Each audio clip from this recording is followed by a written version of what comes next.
Honest J. Nowak. Coming at you live. Alright.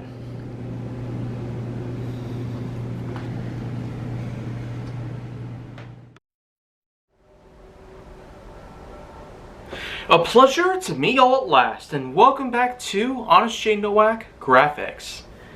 So for today, here we go. Let's try ourselves another shot at id Soft, which of course now has its products taken out towards Bethesda, which of course Bethesda is now owned by Microsoft. So here's the thing.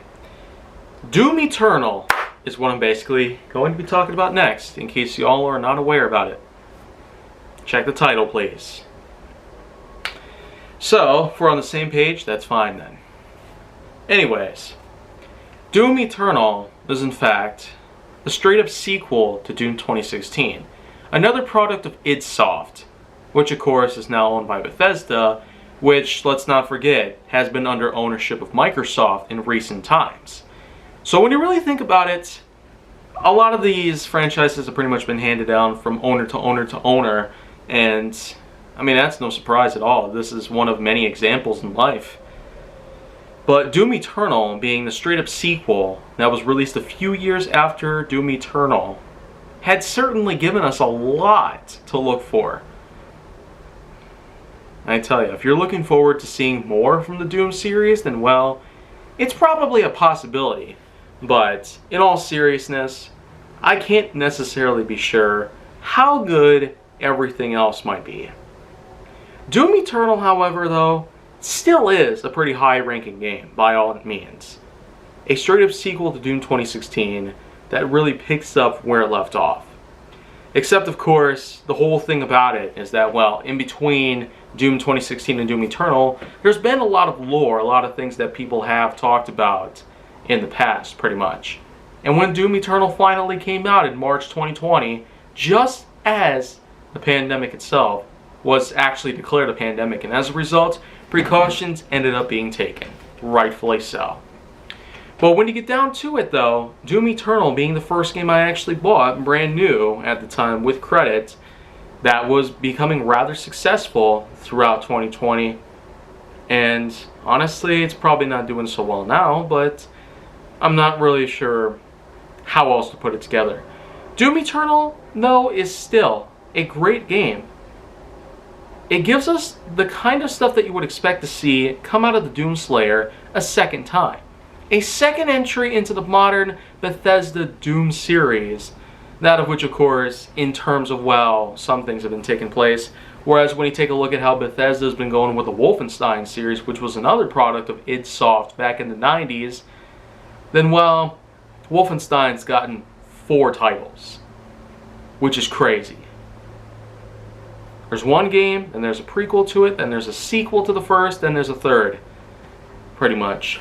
So 2 sequels and a prequel to go alongside the first game, which makes it a total accumulation of 4 games. That's amazing. But Doom, of course, with Doom 2016 and Doom Eternal, unless of course you're willing to count Doom VR, it's probably not as big, but you know what? Maybe they're going to be saving a lot of better things for later on.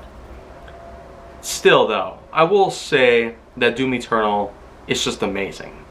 From the very start of the game, you're giving a lot to do whatever is possible to save the world and the rest of the universe from a possible invasion by all sorts of demons of all sorts. You do, of course, get to come across many of these familiar faces that you've seen before, including the Knights, the Mancubus, the Cacodemon, the Imps, and who could ever forget, the Almighty Barons, and the like. Of course, the main difference here, though, between this and the other one, is the incredible story that takes place. A high kingdom that, of course, accompanies different sorts of priests, plus the Khan Maker, whom, of course, is the leader of a huge operation taking place, with plenty of complications that take place. It's probably no wonder why we're actually going to be encountering a lot more, possibly in the future. If Bethesda is going to have more to do with the Doom series, even though it's already gotten very big and very incredible by all means. Maybe we are going to have a lot to look forward to. But when you get down to it though, the Doomslayer versus a huge army, an armada, led by a ginormous, well, thing about all sorts of things. The Con Maker and a bunch of priests, and the already massive army of demons. Man, who would have thought? And who could ever forget the amount of weapons that are in this game? Of course you do have the ones like you had in the previous game, including the shotgun, including the heavy assault rifle, plasma blaster, rocket launcher, Gatling gun, BFG. But of course you have some other weapons as well, some different ones, like the ballista, and then you have the super shotgun, which of course has its own integrated sort of grappling thing on it, pretty much, which can allow you to gain advantage onto certain points throughout most maps that you get onto. And in addition to that, you also got some different power-ups and the like, and some other abilities as well. You got double jump with some thrust boots on the Praetor suit, and you also got yourself a dashing move, which can allow you to avoid certain incoming attacks. This would of course be handy especially in certain boss battles, such as with the Doom Hunters. Yeah, that's another big difference between this and Doom 2016. There were the Doom Hunters, which have been around for a long time. And who could ever forget the almighty Doom somethings. Just, wow. I mean, even their names make them way too freaking complicated. But when I first played this game, I myself was just intrigued by how amazingly well done it was made, pretty much. And I mean amazingly well done. I literally mean it. It's just that good. Way too darn good to ignore. I do have to mention the ending, though. Yeah, pretty much like always. This game makes you face up against the Icon. And if you haven't already known what the Icon is, then well, there's a lot of Doom lore that can explain what the Icon is basically, and how the Doomslayer actually defeats the Icon.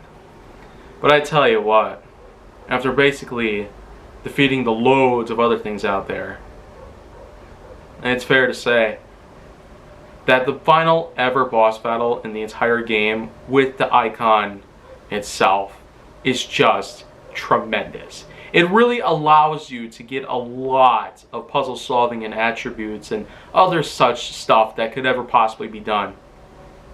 Because I also have to mention the ultimate weapon in the game, the Crucible Sword.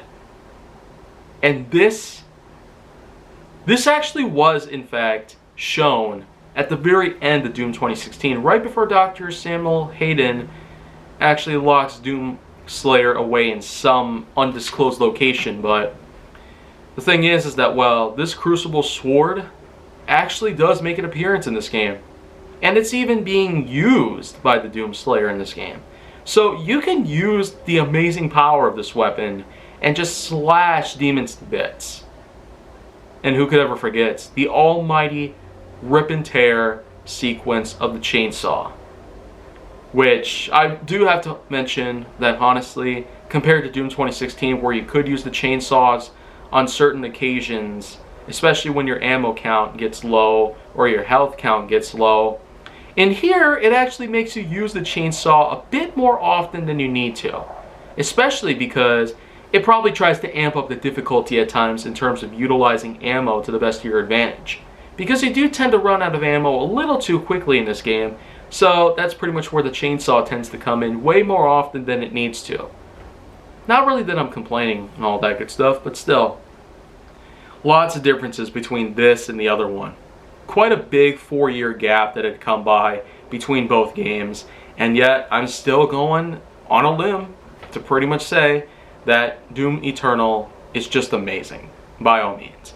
A 2020 title, like the majority of other 2020 titles, are just that good. Way too darn good.